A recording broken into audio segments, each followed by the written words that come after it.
Greetings, everyone, and welcome to another edition of the Red Pill Diaries. I'm your host, Rashid, and I have a special guest for you guys, my guy, Brian Berletic from the New Atlas. How is it going today, Brian? I'm doing well. Thank you so much for having me back on. Anytime. Brian, before we go into an article you wrote, which I thought was a real good article on what is it? I cannot think of the website, but it's a new article, and you did a video following the article that you put out. But before we go into that, I want to go over to something that's dealing with Iran at this moment, and it's dealing with Donald Trump, because a lot of people are saying that he's the peace president, and they get on us because they think that we pick on him, but we hold everybody to account to the things that they say. And he continues to say that he wants to negotiate a better nuclear deal with Iran. So before we go into his words, we have to understand what negotiate means. And according to the dictionary, negotiate means to find a way over or through an obstacle or a path. It also means to obtain or bring about a discussion between two different parties. Okay. Now, the word capitulate means cease or to resist an opponent or an unwelcome demand, to surrender, to completely surrender. Now, when we look at what Donald Trump is saying about the nuclear deal, and he says it right, let's see, I have it right here, according to Bloomberg. The name of the article, as a matter of fact, I'll bring it up on the screen for a second. Give me 1 second to bring it up on the screen. Because I want to bring the title up for 1 second for everybody to see this. Hold on, let me take this down because I want to bring up Mr. Donald Trump. Well, it says Trump says U.S. won't agree to any uranium enrichment by Iran. Now, how is that negotiation when you're saying you want a new deal? I didn't bring it up on the screen because I want to hurry up and get to your view on this. You're looking for a new deal. Now, the old deal had allowed Iran to enrich according to international law. And you're saying that you want a new deal, a better deal that prohibits Iran, that limits Iran's drone productions, missile production, which has nothing to do with the nuclear sphere of things. And you're saying that you're going to rob Iran of its international rights to enrich uranium, because according to Article 5 of the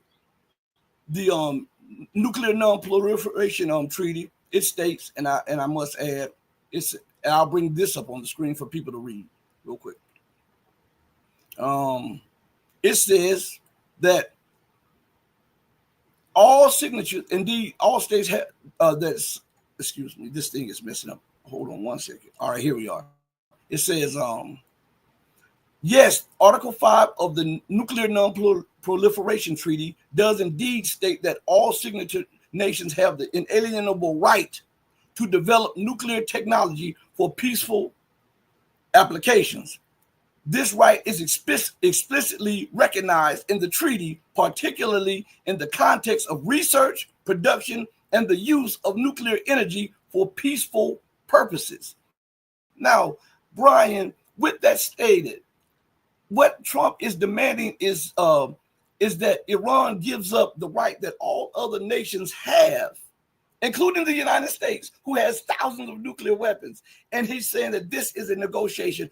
What is your thoughts on the matter concerning this situation?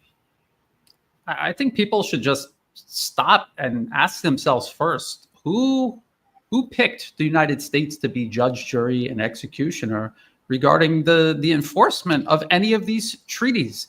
It doesn't say anywhere in the treaty that the U.S. is unilaterally able to enforce it all around the globe, including in Iran. If you look at an actual physical globe, you have to pretty much spin it all the way around to go from the U.S. to Iran. This is none of their business in the first place. There's nothing for the U.S. to be negotiating with Iran in the first place. And all this is an exercise of American hegemony. And the whole purpose of it is to not just preserve American hegemony, its ability to act with impunity around the globe, but specifically prevent Iran from working its way out from under U.S. hegemony, especially in the Middle East. And so there should be no negotiations taking place in the first place because it's none of America's business.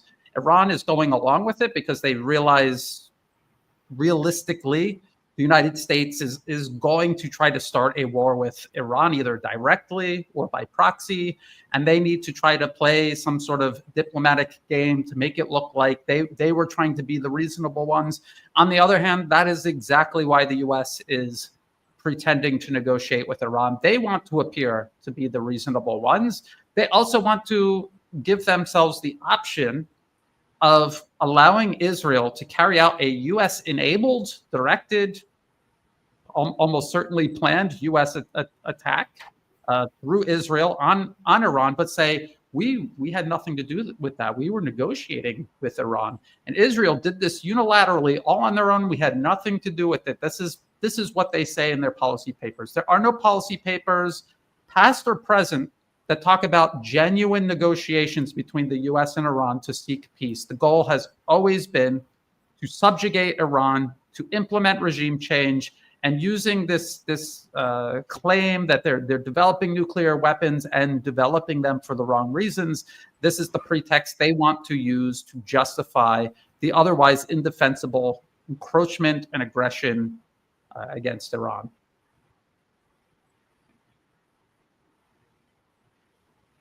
Well, Iran has already stated, and I was watching on Mir's news agency and on Press TV, that they said that there will be no capitulation to this. They will keep their enrichment rights as enshrined in international law. And then you hear Trump saying that my deal, his deal, as he says, allows for absolutely no enrichment, and he will never allow Iran to enrich. I mean, how are the pundits that are looking at this, that are pro-Trump or anti-Trump, squaring this with peace? Oh, exactly. The people that are trying to still promote President Trump as some sort of peace candidate, as some sort of answer to or solution to the so-called deep state, they are in denial. They're trying to rationalize what they see him doing versus what they personally hoped he would do. This is human nature. We've talked about this. It's not to say that these are dumb people or bad people. When you want something good very badly, and you want somebody to do something good, and you believe in them, when they disappoint you, it's very hard for a human being, because of human nature, to admit that you were wrong about this person and that they're not doing what you thought they would do. We have these experiences in our personal lives with people we know, and we also have this when we put our faith into a politician or someone who's any kind of leader or influencer in their field. And President Trump is one of these people that many invested their hopes that he would change things. He obviously isn't. He's picking up right where the Biden administration left off. In fact, a lot of what the Biden administration did was set the stage for whoever came after him to just continue all of this uninterrupted. This is what President Trump did during his first 4 years in office, and that's what he's doing again. The first clue that he was going to betray everything that he said. I would argue that if you just listen carefully to what he was saying while he was campaigning, just that in and of itself was an indication that no, he wasn't going to end any of these wars. Yes, he was going to serve the deep state, these unelected corporate financier interests. But the first major clue was all of the neocon warmongers he handpicked and surrounded himself with. And it has just gone downhill from there. It's very, very predictable. Unfortunately, no matter how predictable or obvious it is, a lot of people are going to choose to try to rationalize what is happening rather than just admit that this is not the person they thought he was.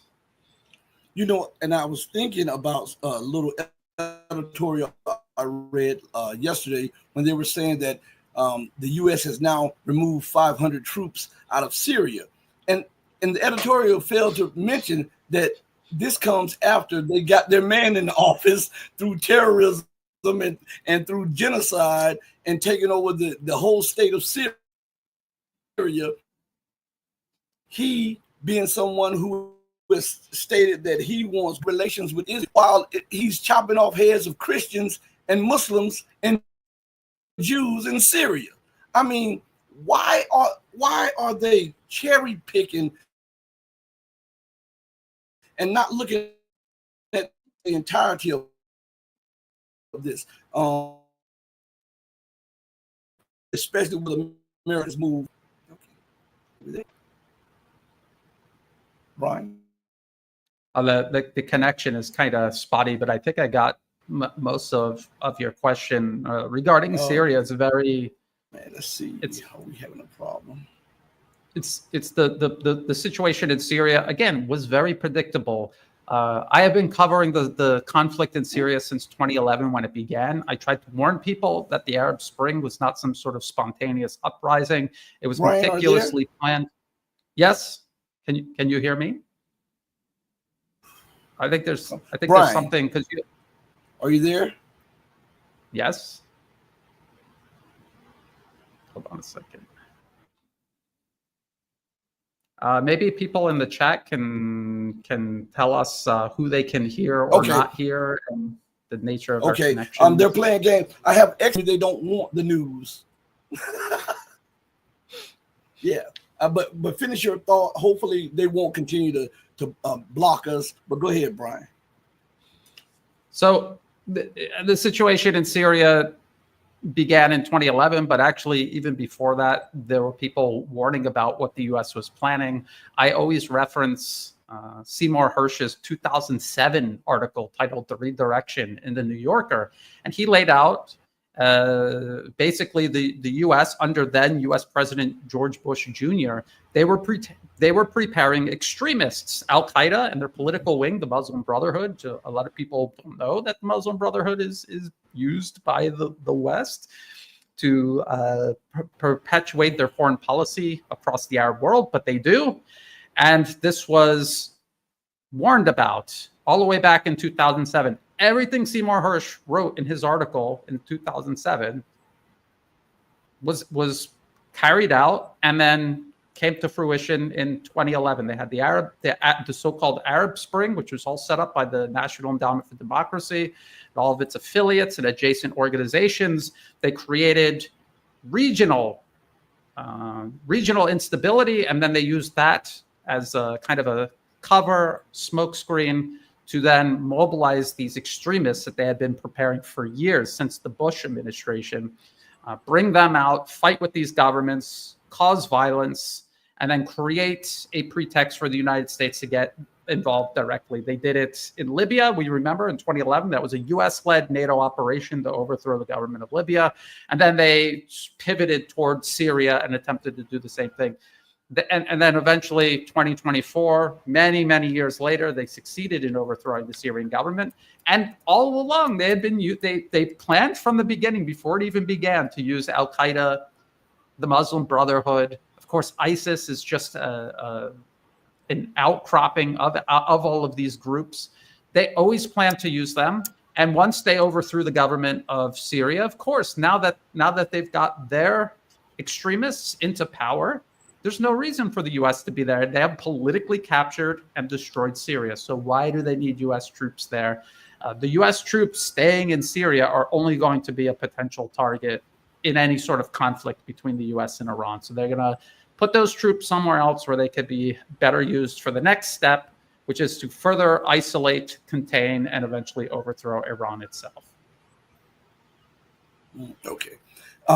Now, Brian, you did a video yesterday on an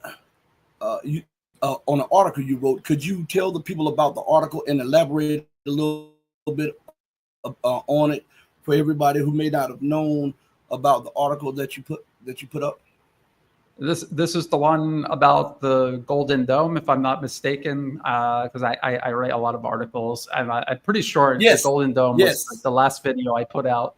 So the Golden Dome is this announcement from the Trump administration, although it's not a Trump administration program. Again, the parts for the Golden Dome were already being put in place by the Biden administration. The Biden administration never, promoted it as some big weapons program, but they were already putting the necessary components into place and developing the technology that would make it possible. So this is continuity of agenda. That's the first thing you need to remember. It's not President Trump's idea. The second point is it's sold as a way to defend the United States against missiles fired at the US. When was the last time anyone shot a missile at the United States? And under what condition would anyone be shooting missiles at the United States? If it was a nation like Russia or China or Iran, when would they fire missiles at the United States? What would people think the reason would be for that? It would be in retaliation for something the United States did to them. So the United States has spread its military out around the globe, has encircled Russia, Iran, and China. They have troops right on the borders of all of these countries. They have missiles pointed at all of these countries. They have missile defense systems right along the borders of these countries. And the whole point of doing all of this is so that they can threaten and undermine these countries, and they have limited options to retaliate. They would have to either retaliate all or nothing, and there's a huge threshold to reach and cross to do an all or nothing retaliation, which would essentially be a full-scale nuclear exchange between Russia and the U.S. or China and the U.S. or all of these countries in the U.S. So this is what the Golden Dome is meant to do. It's supposed to put another layer preventing other nations from retaliating against a U.S. aggression. It's not a defensive system. It is a system that enables the U.S. to act with absolute impunity. But that's if it works. The chances of this being built on time, on budget, and having the capabilities that they claim it will have are next to nothing. I wouldn't say zero, but I would say next to nothing. You never know. You shouldn't underestimate the U.S. its capacity to destabilize, destroy. The death and destruction is something they excel at. But we just look at current U.S. air defense and missile defense systems and how they're performing in places like Ukraine or even in Israel. A lot of that technology that Israel is using is developed jointly with the United States, manufactured jointly with the United States. And yes, they're very, very good at shooting down these unsophisticated rockets that organizations like Hamas fire or Hezbollah. They didn't do so well against the barrages that Iran launched at them. We saw dozens of missiles get through, saturate and get through Israeli air and missile defenses and hit military targets and do damage. And we remember how careful Iran calibrated those retaliations. That was a retaliation for strikes Israel carried out on an Iranian consulate, and then a strike by Israel on Iran itself. So this was in retaliation to that. And what it demonstrated is that Western missile defense systems are not impenetrable. And if you create a Golden Dome over the United States and you start a war with a country like Russia or China, and they want to retaliate, missiles are going to get through. They're going to get through. And you create this multi-billion, possibly multi-trillion-dollar system, depending on how far they decide to go with it. Because it's not going to be just like one radar set and one type of missile. It's going to be layers of different systems. All Russia or China have to do is understand how it works and change one thing that allows them to circumvent it. This has been demonstrated in Ukraine. Ukraine has been trying to shoot down these very slow-moving Garan-2 drones, and they've developed all kinds of methods, strategies, technology to allow the Garan-2 to continue becoming more and more effective against these defenses. So what makes the U.S. think that this isn't going to also happen between them and Russia and China, if that is something they're doing, preparing for some sort of large-scale missile exchange? The problem, the thing that I want to finish on is that, the United States already has two vast oceans between itself and pretty much the rest of the world. All of these countries the U.S. is threatening, it's practically on the other side of the planet. The U.S. military is right on the borders of these countries, and these countries really do have a very limited means of threatening the continental U.S. And at the end of the day, they don't want to fight a war with the U.S. and threaten the continental U.S. They want the U.S. off their borders. So when people see President Trump announcing this, it should only further illustrate just how badly he deceived you during the campaign, and how badly he has gone back on all of these things people thought he was going to do. He's not a peace president. He's not making America stronger. He's not fighting the deep state. He is enhancing the menace of the deep state. He's enhancing its reach around the globe, and he's enhancing the ability for it to defend itself when it provokes other nations to retaliate. That's basically what the Golden Dome is. I want to follow that up, but first I want to put something up here. I hope everybody can see this. Let me pull it out a little bit. Let me go a little closer. If you can see this, Brian, can you see it? A little bit. Okay, at the bottom it says excellent connection. I just wanted to take a shot to show you this is not Brian, this is not me, this is StreamYard doing this. We have excellent connection. So Brian, I want to follow that up with something. Isn't this just like other empires at the end of their reign over the globe? They start fleecing the people with these extraordinary promises and dreams of grandeur and maintaining empire and all. Isn't this the way that they can suck more money out of the poor and the middle class and to transfer more wealth to the hands of the haves? So before everything just falls apart. Exactly. And so how are you making America great again? By taking billions upon billions, possibly $1 trillion or more dollars from American taxpayers, putting it into this golden dome that you don't even need. Mutually assured destruction is already a deterrent against any nation that has the ability to strike at the U.S. from ever striking at the U.S. No nation would unilaterally conduct a first strike on the United States. So why do you need it in the first place? So this is money that the U.S. could be investing in infrastructure, into education, into healthcare, into all kinds of things Americans actually need, things America itself actually needs if it wants to be great, if it wants to be a great nation. And great in what way? Great for the people who are actually living in it, not for a tiny single-digit percentage of people all the way at the top. It's not supposed to be great just for them. It's supposed to be great for absolutely everyone.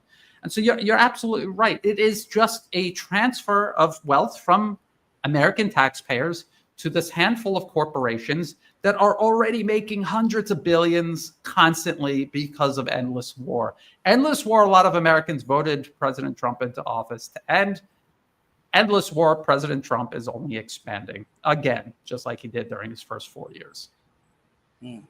So now let's transition a little bit, Brian, over to the Ukraine conflict and what has been going on with the sabotage of the train and then the drone strikes on Russian military bases and then the follow-up drone strikes on Russia energy infrastructure. Now, Brian, I might be naive and we may disagree on this point right here, but this is NATO. I believe this is NATO doing this, and I don't believe that Ukraine has the wherewithal. They don't have the capability to do these things. And just like I figured this out, Russian intelligence should know this also. And I think that they are trying to water it down a little bit as not to anger their public, because then the public would demand a major military strike on NATO, which had Russia not played it so easy, NATO would have paused before they did things like this. I think some of this stuff is the work of allowing the creep or drip effect of allowing NATO to openly state, we're going to support Ukraine, we're going to do this, and then Russia getting intel that NATO is actually planning, they are on the ground, they're pushing the buttons. and not doing as much as they could have done. What do you say about this? Actually, we absolutely agree. All I do is try to get the point across to people that this is not a war between Ukraine and Russia. This is a war primarily between the United States and Russia. And of course, the US created and directs NATO and all of its resources and all of its member states. And so this is a war between the US and Russia, and they're fighting it through first Ukraine, but also increasingly through the rest of Europe. There's actually a lot of things that have been going on lately.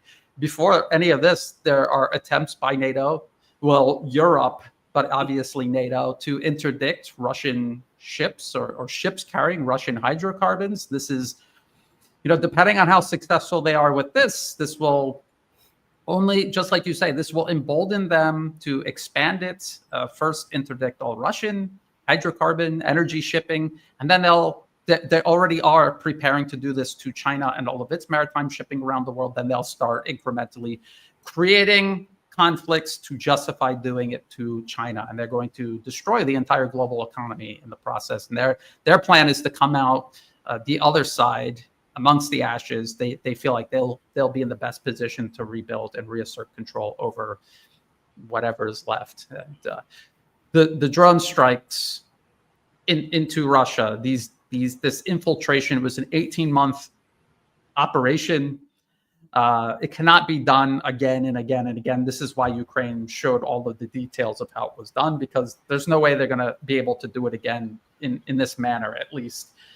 And of course, no, they could not have done this without the U.S. And I just want to remind people that the New York Times, I got it here somewhere. I want to at least say the title of the article. Hold on a second.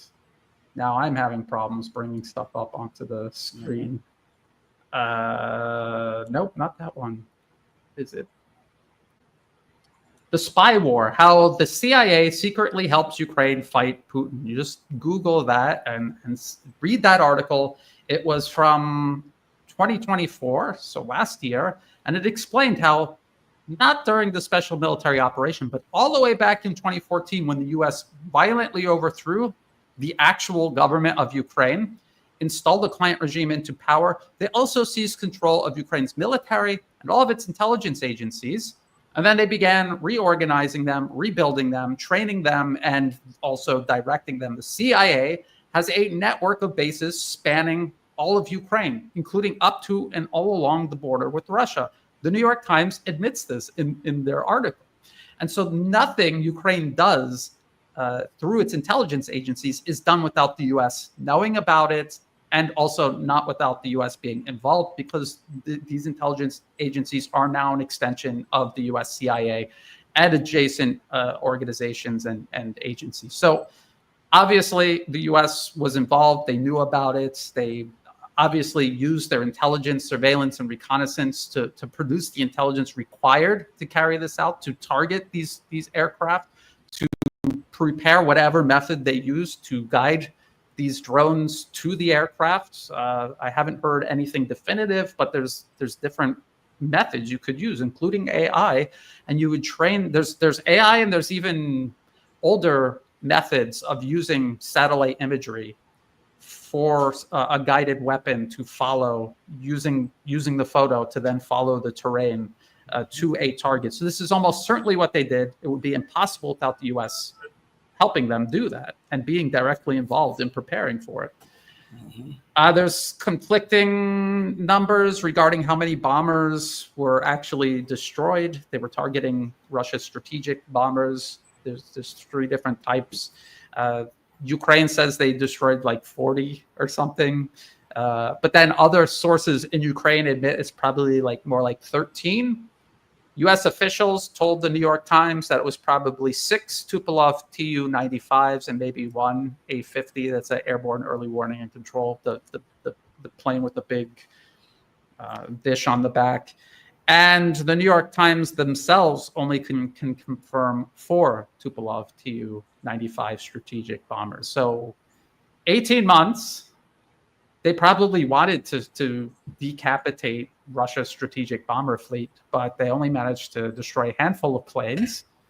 And what is the impact of this? I mean, in terms of war propaganda, it's a stunning victory again for Ukraine. Congratulations. But what about the situation on the ground in Ukraine? They're losing territory at an accelerating rate. Their combat power is collapsing. You hit these bombers. What did you do to deal with the advantages Russia has in terms of manpower? They don't just have more manpower than Ukraine. Their manpower is constantly expanding. They have an advantage in ballistic missiles and cruise missiles, because there's many ways to launch cruise missiles, not just with these bombers. They have an advantage in drones. They just make many more drones, more sophisticated drones, and they're able to strike anywhere in Ukraine. And they don't need 18-month operations to achieve this. They do it every single day. So that they have all of these fundamental advantages over Ukraine and their U.S. sponsors that will not be changed by operations like this. And Rashid, I don't know if you saw it or not, but I just saw some kind of attack on the Crimean Bridge again. Yes, they tried to blow up a column. It doesn't look like it was successful. But what are they actually doing? What are they doing, and how does that impact the fundamental aspects of this conflict? Is it changing it in favor for Ukraine? No. So what it is, mostly psychological. Obviously, all of these operations Ukraine carries out with the U.S. involved raises the cost significantly for Russia. But from Russia's point of view, this is existential. So they're willing to pay the price no matter how high it goes. What is this actually doing to change the strategic situation on the ground? Nothing. So they're doing this. And this kind of reminds me of Vietnam. Toward the end of Vietnam, it's obvious the U.S. was losing. And they initiated operations like Rolling Thunder, where they were just bombing everything, just dropping bombs everywhere on Vietnam, on Laos, on Cambodia. Everything was getting bombed. It looked like the surface of the moon. And they were doing this in one last desperate bid to try to shock the Vietnamese into submission or to at least conceding something during negotiations. But the Vietnamese held fast, and they settled for nothing, and they won the war, and this is what Russia is going to have to do.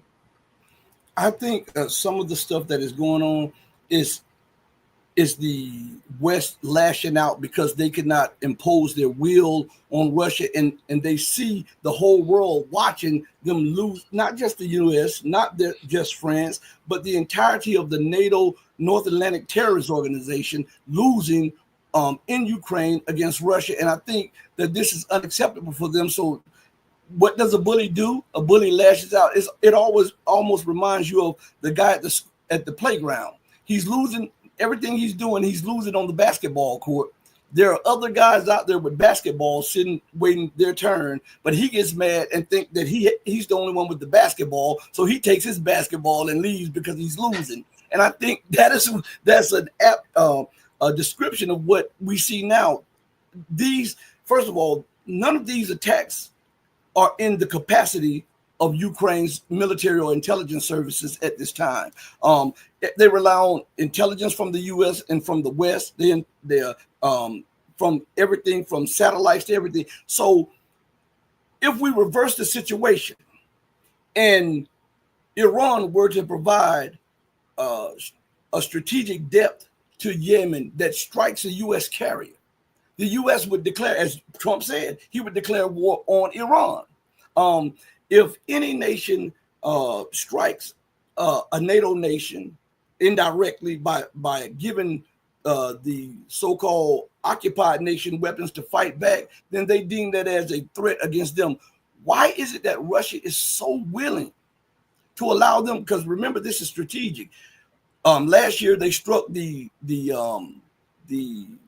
new radar systems that were early warning systems, and now they're striking strategic bombers, which have nothing to do with the battlefield situation. So this cannot be Ukraine in a sense. This has to be, and Russia has to know that this has to be America and the West and Trump. And I want to put all of this in and just give it to you and let you just go with it. And Trump wants to play the mediator while he understands exactly what's going on, and he is given the go-ahead because, as you just said, and as I often say, that every inch of Ukrainian government is infested with CIA. There is no way that Ukraine could do this without the CIA knowing this, and there's no way that the U.S. government did not know about this. So this is the fox guarding the hen house and expecting a peace deal. Go ahead, Brian. Take the floor on this. I would again reiterate that there are no Ukrainian intelligence agencies. They're CIA agencies with Ukrainian characteristics. Maybe you could put it that way. And the United States is at the very top of the chain of command with the Ukrainian military, Ukrainian soldiers, officers, commanders, ordinary soldiers underneath U.S. generals. The U.S. is running this war. Russia is fighting the U.S. in Ukraine. That is what's going on. The problem is the United States, they want war. They see the world transitioning. They want war to destroy everything. They want to provoke, and they might end up doing it anyway. That's the real danger. Russia, China, Iran, they're trying to avoid provoking the U.S. They don't want to give the U.S. an excuse, allow it to justify escalation. But in a way, the U.S. just keeps escalating anyway, more and more and more. Maybe we could look at other conflicts like the U.S. invasion and occupation of Afghanistan, the U.S. war in Vietnam, which lasted many years. The Vietnamese did not need to strike at the United States or even any of its bases in the region here in Southeast Asia to defeat the United States and deliver complete defeat to the U.S. And Russia is probably thinking along those same lines. They're not, and they have to. People have to understand: Russia, China, Iran are not all powerful. Their military power is growing. There's this shift in the balance of power worldwide, but we're not quite there yet. Where they can just do whatever they want and do it with confidence that it will succeed.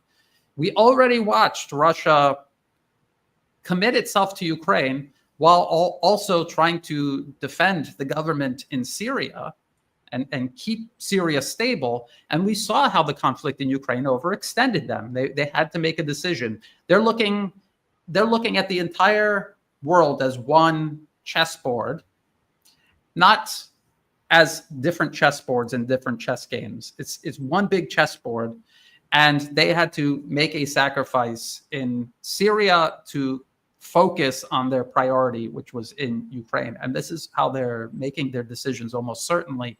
They're looking at the entire big picture, not just Russia and all of its periphery, but also its allies, Iran and China, and everything that's being done to them to provoke them, encircle them, contain them. And they have to constantly war game. What if the US does this to China or does this to Iran? We have finite resources. We're outproducing the entire collective West, but the West still has a formidable military. They also have nuclear weapons. They are capable of inflicting serious damage on us. And so they have to manage all of this very, very carefully. And they have to act very carefully and strategically. When people see attacks like this carried out by these drones on the strategic bombers, they want retribution. They want revenge. They're angry. They're upset. They want to see President Putin strike back, get even. But at the end of the day, revenge for Russia is going to be winning this conflict ultimately. And there's going to be many ups and downs. There's going to be many gains and many losses. That's just the way it has to be until ultimately they win. That's what they're trying to do. I mean, whether they can do it or not, that's another question, but that's what they are trying to do. Thank you, Saeed, Mahdi, Musavi. Thank you so much. I want to play devil's advocate for a second.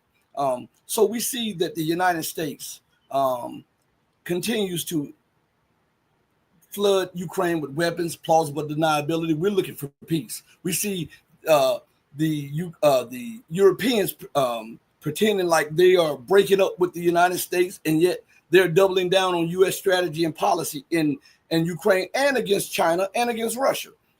And against Iran. So now, with the finite capabilities that Russia has, why don't Russia put some pressure on the United States by doing openly, saying that we're going to arm the Houthis? Because the United States openly armed Ukraine. Why don't they openly say that we're going to bag this person and we're going to give them this to put pressure? Because if all you're doing on the defense, you're always on the defense, you don't give yourself a pause. You don't give yourself time to rest and recoup, because you're always reacting instead of acting. Sometimes you have, in a fight, sometimes you go on the defense, and what you're doing, you're trying to figure out what's going on. And once you figure out a pattern, you strike. It seems like Russia is just taking it.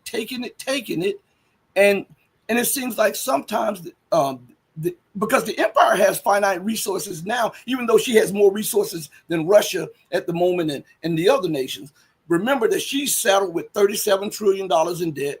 She a derivative market that is about to explode, a devolving social structure at home, declining educational system. There's a growing divide, wealth divide, cultural divide, everything across America, and she's coming apart at the seams.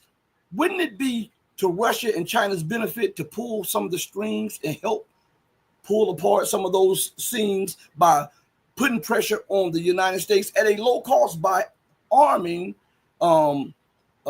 people like the Houthis? Because I just don't get why Russia would not do that, or why China would not do that in such a way as to cause some type of pause in America's intransigence. Well, somebody is arming Ansar Allah in Yemen because this is and they humiliated the United States. U.S. was attempting to establish air superiority over Yemen, and they were incapable of doing so. And so it was most likely Iran, but then you have to ask yourself, where is Iran getting their weapons and their military assistance from? So it's not really Russia or China's style to do things openly like this. They're trying to establish a global order that is fundamentally different from the United States, not trying to just replace the US system with a system that just has Russian or Chinese people running it. The same system, but just Russian and Chinese people running it. So they realize, like, the way this transition takes place is very important.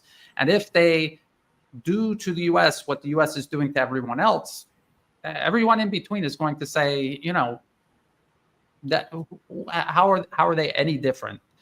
But I think they are helping Ansar Allah in Yemen. I think that contributed to frustrating the US there. And I think they're probably doing that in a lot of very quiet ways. The Russians and the Chinese are heavily involved in Africa, and this is contributing to a growing trend of displacing Western colonial power. They're leftover of the Western colonial powers, and also the United States. They're being displaced. I don't know how long this is going to last. I don't know if the U.S. is going to push back and reassert itself.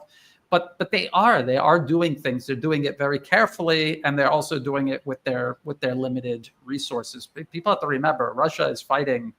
They're not fighting Ukraine. They're fighting all of NATO and beyond inside of Ukraine. It's a huge undertaking. A lot of especially Western analysts always look back at the U.S. and how it went into Iraq, and how U.S. military power was so overwhelming and they just rolled over the Iraqis. This is nothing at all like that. If the U.S. military tried to go into a country like Ukraine and do to it what it did to Iraq, it wouldn't just have the same problems Russia is having right now. They would have greater problems, because they would not be able to produce artillery, rockets, missiles, armor, and mobilize the manpower necessary to continue fighting for as long and as hard as Russia has at this current juncture. Okay, I want to address something in the chat real quick. Donald Medlock, he made a good point. He said, because they know insane people have lunch codes, Rashid. And I was playing devil advocate, but let me play devil advocate to that too. Okay. What use is it to have nuclear weapons if you are afraid of another nuclear weapon state? Now, and I'm just saying it like this. Say, for instance, you're out in the public, you're at some gathering, and there's a guy out there shooting, right? He's shooting because he has a gun. You have a gun too, right? He's killing people. He's shooting at your family also. What would you do? You would take your gun out and shoot back at him. It's free fall and everything is fair game now because you're shooting at everybody recklessly, okay? And so what use is it of you having that gun if you don't fire it back in the time of your need? And I'm just playing devil advocate. I'm just showing, I'm not saying that this is my point of view. I'm just offering another perspective of things. We like to provoke thought here on the platform. So that's what I was saying.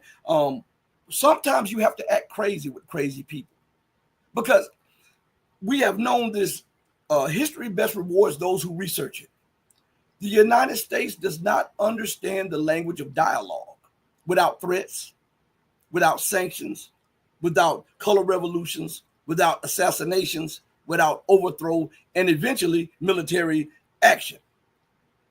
If this is her language, and you've been talking to her, and she's seen you're talking diplomatic speak, and at every turn she's showing you that she is not willing to yield or she doesn't understand, something is lost in translation here. Then you must then study that person and learn the language that that person speaks in order to get across your message. Otherwise, you're just speaking in the air because they're not getting it. So sometimes you have to learn I'm not saying provoke World War III. I'm saying respond, show some kind of testicular fortitude, not behind the scene, because America knows that you're striking them behind the scene, but they are playing for the cameras. So sometimes you have to play to the cameras also. That's one of my points. And I know that it may be not your take on it, Brian, but I'm just saying sometimes you have to learn the language of that other person, since the communication is being lost between the two, since they don't want to learn your language and you're trying to negotiate with that person. The common sense tells me if I'm trying to negotiate with a person, if I'm trying to come to some terms of an agreement with that person, if they don't know my language and they don't want to learn my language, for me to come to an agreement, I have to learn their language and speak their language to them. That's what I'm saying. You may have another take on that, Brian, but what do you say on that?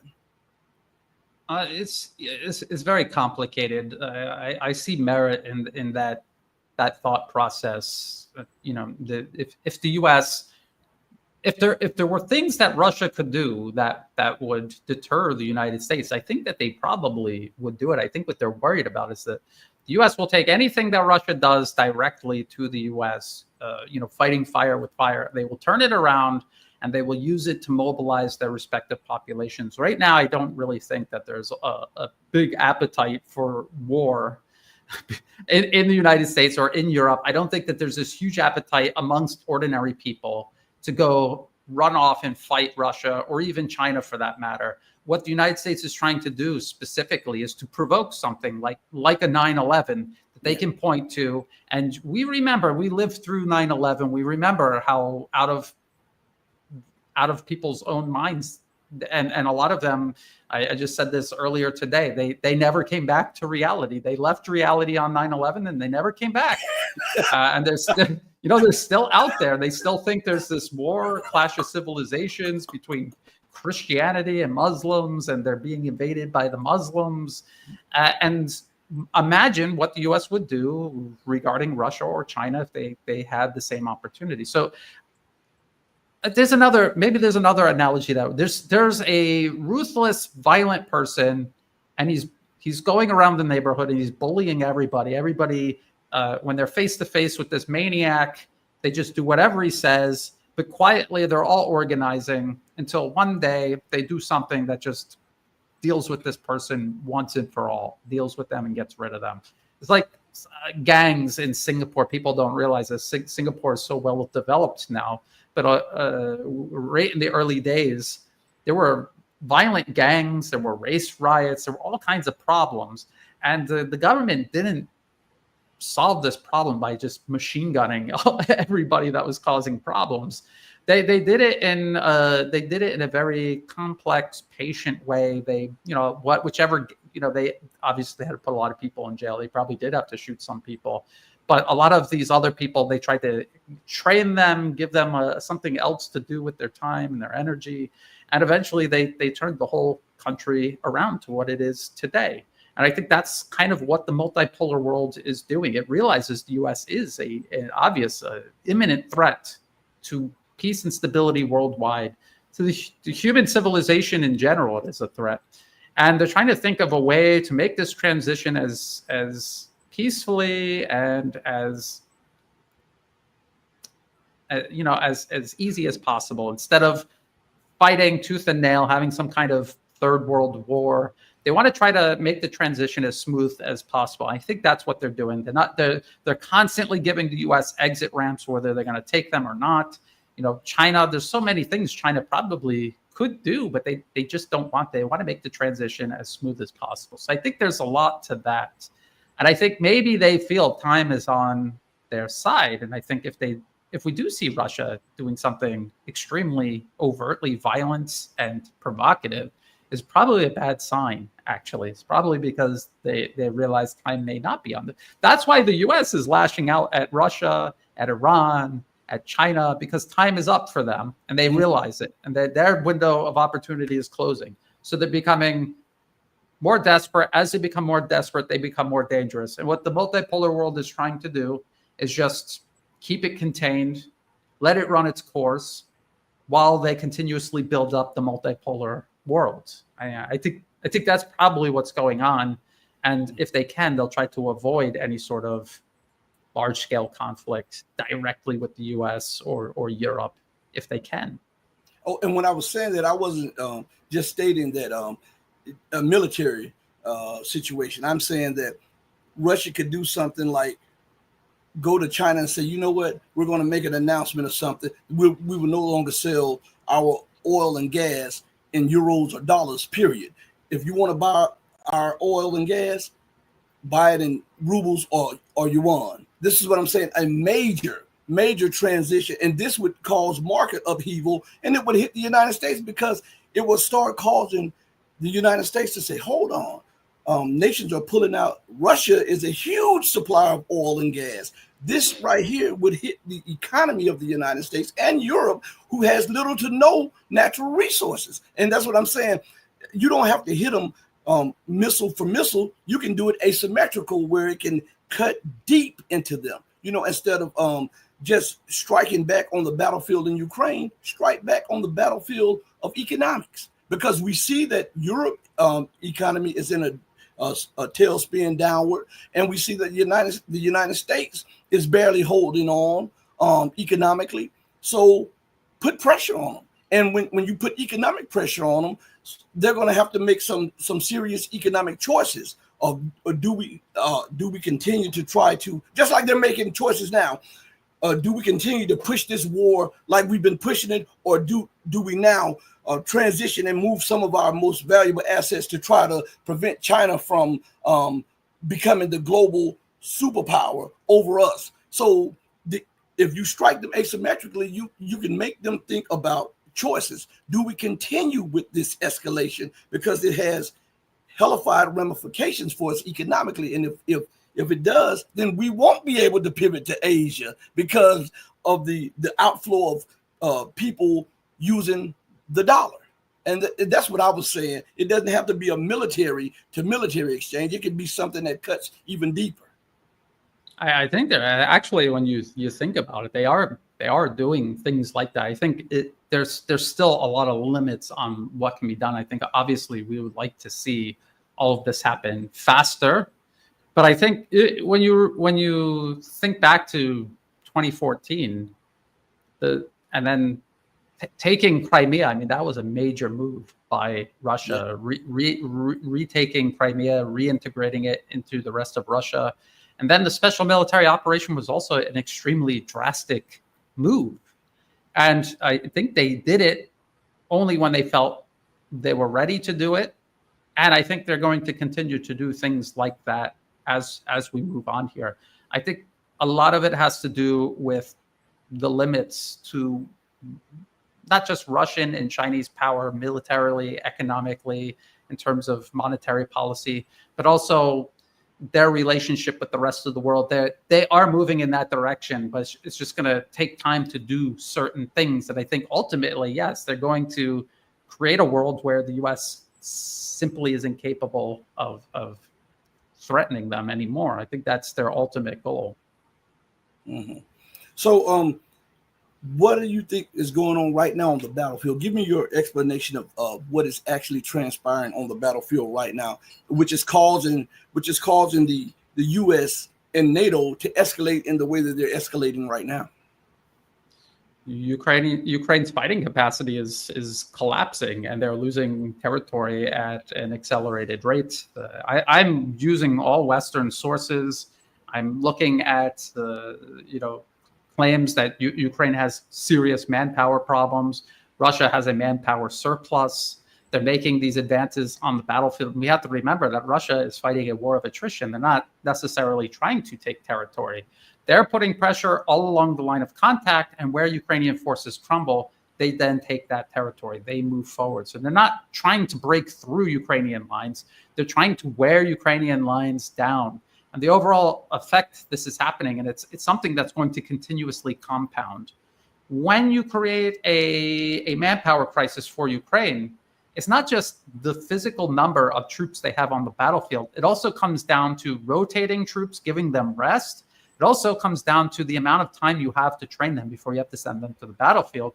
And again, it's the Western media. It was actually Kiev Independent talking about how commanders on the front line, they're getting troops that are seemingly not even trained at all. They're just being recruited and sent to the front, and they're thrown into a sink or swim situation, which is just horrible. And the losses must be very high. And the same Western media admits Russia has a surplus. It allows them to rotate troops on a regular basis, give them rest, and also create entire military units that are stationed in Russia, not on the front line, where they're just training for a whole year straight before they go into combat, which makes your forces are getting bigger and better trained, while your enemy's forces are becoming smaller and their training almost non-existent. You just think about the trajectory of a conflict that is being fought that way. It doesn't matter what weapons you give to the Ukrainians unless European troops get involved directly, which is why we're hearing them talk about getting involved directly. You cannot stop that. That is going to lead to a cascade effect and a collapse. I'm not going to say when I think it's going to collapse, but I think they feel it's imminent, and that's why they're making all of this noise. I hate to keep bringing up Secretary of Defense Pete Hegseth, his February 12th directive he gave to Europe in Brussels. He was talking about Europeans sending troops in, basically freezing the conflict and allowing they have to freeze it because they can't win it. And if it keeps going, they're going to lose it. They want to freeze it so they can go to China. And then recently, like the last week or so, Secretary Hegseth was in Singapore here in Southeast Asia. And he was talking about how we got Europe, they're taking care of Ukraine. So now the U.S. is coming here to Asia, and we're going to pick a fight with. He's basically saying they're going to pick a fight with China. He said, we're not picking a fight with China. We're not trying to surround them. We just have tens of thousands of U.S. troops closer to Chinese shores than American shores. But we're not surrounding them. We're not picking a fight. We even have troops stationed on Taiwan itself, even though the State Department recognizes Taiwan as part of China under a one China policy. And he's saying this shamelessly to all of these Asian leaders or representatives. And that is the bookend. Remember, I kept warning about Secretary Hegseth, and I warned that this is the Trump administration, whoever's actually running it. This is their plan. This is what they're doing. And that was Secretary Hegseth saying that all the way back in February. And this is him still saying it here in late May, early June. That's what he's still saying. That is the plan. That's what the U.S. is doing. And their biggest problem is their military industrial production. I've talked about this a lot. I think that is a huge problem for them. The one thing that I would warn people against, though, is their tremendous capacity to politically interfere in a country, capture it, and then transform it into a battering ram to use against other countries. So they already have the Philippines lined up to be the next Ukraine. The island province of Taiwan is already lined up to be the next Ukraine in terms of a military battering ram used against one of America's adversaries, even though Taiwan is part of China.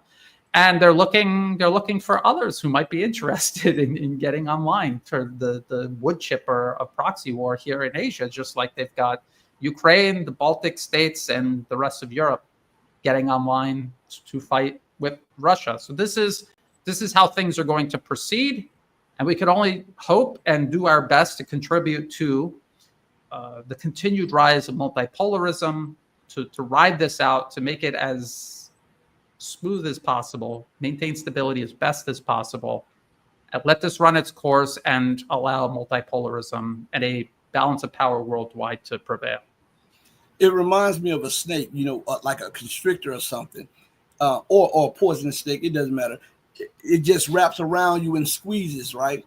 And even after it is dead, for hours after that, it's still squeezing. And that's what it seems to me like when referring to the U.S. empire. It's just trying to hold on as long as it can to the glory days that it once had as the unrivaled hegemon, and that they believe that they must now focus on China because China is the nation, as they said, the only nation that can challenge it economically, militarily, and politically, and scientifically, they say.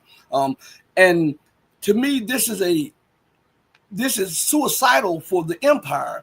When a nation, you can't even put on underwear in this nation that's not produced in China. The U.S. armed forces wear their uniforms that are produced in China. You have the main computer boards to certain technology in the United States made in China. You owe China about $700 billion. If a war takes place, nonetheless, I'm talking about the military side of it, but if the military side takes place, how can the United States keep afloat at home? Because they've done all kinds of studies saying that in 2 weeks, the U.S. store shelves would be empty because China would embargo the United States. How is this, Brian, make me understand this, because I'm trying to figure out how is this sane and rational policy and thinking to take on the world's manufacturer, to take on the number one, truly the number one economy, and a country that is producing tens of millions of students graduating each year with degrees and stuff. How is that rational? If you read the policy papers, their big plan is to just destroy everything, and they believe they will come out with the advantage. And so they understand that if there is a war with China, it's going to cost both countries economically, but they feel confident that they'll come out better than China. And again, and I've warned about this, and I know that China is aware of this because they've been taking measures for years and years to try to mitigate this risk. The United States, yes, they will be cut off from China. China will be cut off from the U.S., but worse still, for China, the U.S. has its global spanning military, and they're going to use that to cut off Chinese maritime shipping. So they're going to have a serious problem shipping their goods from China to anywhere else in the world. The U.S. is already setting up the military infrastructure needed not to fight China directly, but to blockade it far beyond the reach of China's military. That is the biggest threat, I think. And they hope that by doing this, they can destroy China's economy faster and more thoroughly than their own economy will suffer. And I don't know what will happen. Imagine people trying to make predictions about what would happen if Russia went into Ukraine. As a matter of fact, many people did make predictions, and they were way off. So I'm not going to make predictions on what will happen in that scenario, but I do warn people against underestimating the United States there. There's almost a palpable panic, fear, and dangerous desperation coming out of Washington, out of the think tanks. This has been persistent and growing for years. They they cannot live in a world where a non-white nation has surpassed them. That this is some mindset that they are in, that the West has been in for centuries. I think they have dominated the planet for so long, they feel they're inherently superior, and that is part of their identity. And if if the situation develops in a way that proves that they are not inherently superior, their whole world comes crumbling. And they just, by nature, they have a supremacist mindset. They want to control everything. They cannot work together with others as equals. Everyone must be subordinated to them. This is how they have run their foreign policy for generations. It's how they're running it right now. And so this clash with China, it almost seems inevitable, because it's not China that wants this conflict. It's not China that's going to provoke it. It's going to be the U.S. that leaves China no choice. And they're going to try to wage whatever conflict takes place in a way that plays to their advantages and China's disadvantages. And the U.S. still has a global spanning military that would be capable of at least attempting to impose a global maritime blockade on Chinese shipping. So in closing, Brian, because I've had you here and you've done 2 shows, and I know you're tired, man. I know you're tired, and then you have something else you have to do early tomorrow. What is your what do you see the situation looking like from now until next year? Because Larry Johnson told me that he believed in the next few months that we're going to war with Iran regardless. If that is the case, what do you think the geopolitical landscape will be like? It's hard to say. I wouldn't rule out war with Iran. The U.S. has already said it. Like, this is the reason they're doing negotiations with Iran, because they're trying to create a pretext. They're also trying to create an opportunity for Israel to provoke the war, and then for the U.S. to wade in afterwards. Again, this is in all the policy papers. And then you will have a not just Iran, but a Middle East that is destabilized, possibly catastrophic impact on hydrocarbons. The hydrocarbons are going to China, is going to undermine the Chinese economy. And then the U.S. will be in a good position to then continue pressuring, encircling, containing China and further undermining its economy. Could you imagine if the U.S. was able to cut hydrocarbons going to China from the Middle East and also begin rolling out a global maritime blockade, with President Trump already openly saying he wants Panama and Greenland specifically for this purpose? So it's dire. The U.S. is desperate, and because it's desperate, it is incredibly dangerous. They don't care. Their world order is disappearing. They don't care if everything gets destroyed, because their world order is disappearing anyway. They're more than happy to give it a go, see if they can just destroy everything, and then come out on top of the ash and reassert themselves from square one again. I think this is basically their plan. This is what it says in their policy papers. And so people should start preparing for this. Stop allowing yourself to get dragged into the minutia of any one of these conflicts. See the big picture and see who the real problem is. And it's these corporations in the United States, these giant corporations that many people fork their whole paycheck over to every month, who attract their time, their attention, their money, their energy almost daily. We got to start exposing them, cutting them off from our own time and effort and money, and redirecting it toward alternatives, local alternatives rooted in the growing multipolar world order. This is what we all need to do. And more than anything, stop letting them divide and distract us, and stay focused on the big picture. The U.S. trying to reassert hegemony over the planet is going to destroy everything for everybody. Peace, stability, well-being, everything is going to be destroyed. And we need to work together to expose this and stop it. So in closing, and this will be it here, what do you say to those out there saying that Trump is trying to drain the swamp and fight and close down the deep state? I hear people telling me that he's fighting, like he's fighting the deep state through a game of 5D chess, but then simultaneously, he's doing all of these incredibly dumb, ignorant things regarding Ukraine because he's getting bad information from the people he himself handpicked and surrounded himself with. And it just doesn't add up. And there's nothing you can say to these people because I think that they know. I think they know that President Trump has betrayed everything that he said he was going to do. Again, if you listen carefully, he didn't even say he was going to do all these things. People heard what they wanted to hear.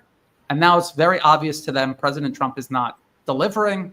And now they're in a process called rationalization. They don't want to admit that this is the reality. So they're trying to rearrange all of reality to fit around this anomaly. And this is just delusion. And they need to wake up, because if President Trump's support base started saying, this is not what we voted you in for, we don't want war with Russia, China, Iran, we don't want these wars, who knows? Maybe, if they feel like things at home aren't going to go the way that they want it to, maybe they'll have second thoughts. But then again, maybe not. I don't know. But again, people still clinging to Trump. First of all, he had 4 years already in office. He demonstrated he had no intention of fighting the deep state. People made all kinds of excuses. I remember them. I still hear these excuses to this day. And now he's doing it again.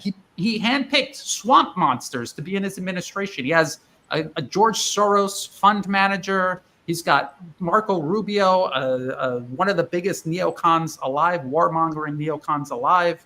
He's constantly followed by people from BlackRock, OpenAI, Google, all of these big tech, big finance, weapons manufacturers. That's the deep state. He's working for them. They're walking together with him. They were at his inauguration. They paid for his campaign. Please just wake up. You don't have to support Kamala Harris or President Biden or the Democrats just because you're going to face the reality of what President Trump is. It's okay for you to dislike them both equally, which is what I do. I don't trust them equally. What's funny, Rashid, for years I was doing these videos. It was all during the Biden administration. And a lot of people joined my audience because for some reason, they thought I was criticizing President Biden because I was critical of everything that was happening under his administration. And then when President Trump came along, they thought I must have lost my mind because they thought I was a Republican, maybe. They just imagined that I was and that I would support President Trump. And then when they heard me saying the same things about Trump that I was saying about Biden, they thought that I had lost my mind. But the truth of the matter is these people are all working for the exact same special interests. It doesn't even make sense for it to be any other way. They have the most money. They have the most influence. They lobby everyone on both sides of the aisle. Who would President Trump even gather around himself in the Oval Office to fight against these people? Who would have more money and power than these people that helped put him into office? And no, it's not. And I see people always go to Zionists and Israel, and this is what I'm talking about. People being distracted and divided. Israel is like a little tiny ant, and the United States is like a gigantic elephant. There's no way the ant is controlling the elephant. It is the other way around. Everything Israel does depends entirely on the United States. If the U.S. cut off weapons and support today, Israel would be a different place tomorrow. That is the reality.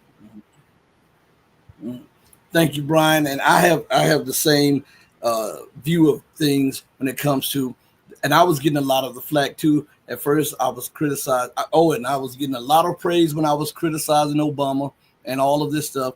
And I was showing how all of them work in an effort to push over a policy of the deep state.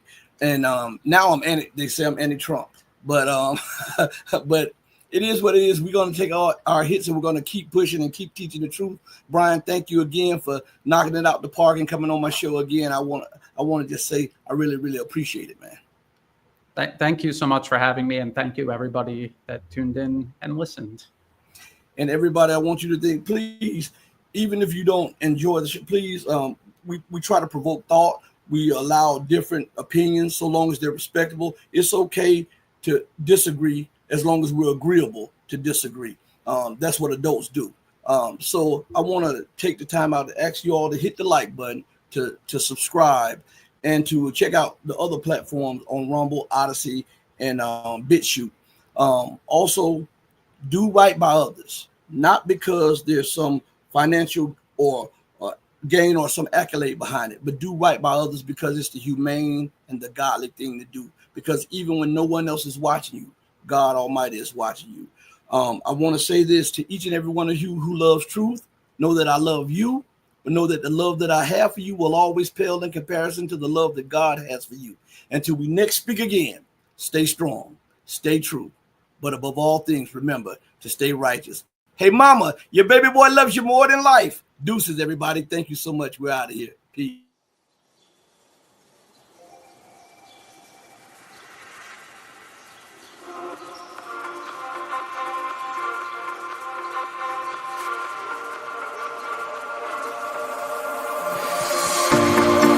Told you to walk away.